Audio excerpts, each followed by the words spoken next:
سجلت مصالح الحماية المدنية يعني مساء هذا اليوم في حدود الساعة 6:30 حادث قطار، يعني اصطدام قطار لنقل الطلبة يعمل على خط شلف إلى مدينة خميس مليانة على مستوى المكان المسمى الخضراء في المدخل الشرقي لمدينة عين دفلة.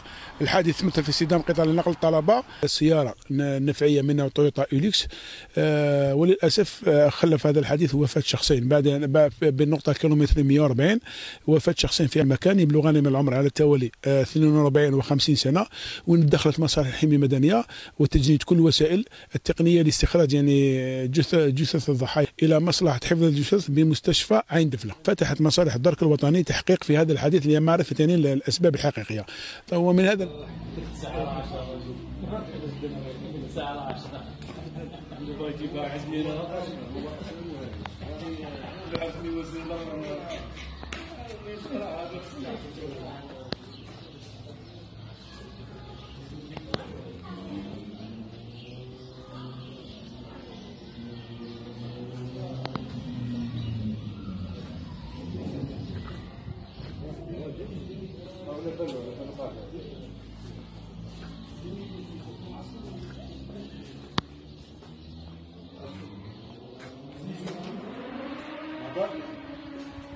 عن ممتلكات العامة والخاصة واستغلال المعلومات عن طريق الرقم الأخضر 1055.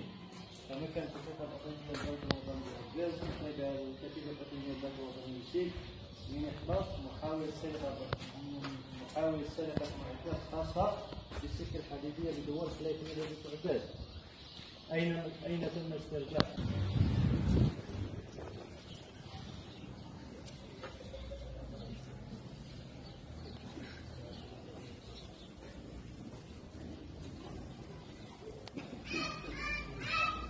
تمكنت الفرقة الإقليمية للدرك الوطني بعكاز تابعة الكتيبة الإقليمية للدرك الوطني بسيك من إحباط محاولة سرقة معدات خاصة بالسكة الحديدية بدوار خليفية بلدية عكاز، أين تم استرجاع 14 عمود خاص بالسكة الحديدية. طول العمود الواحد 2.5 متر، قارورتين غاز البوطان، قارورتين غاز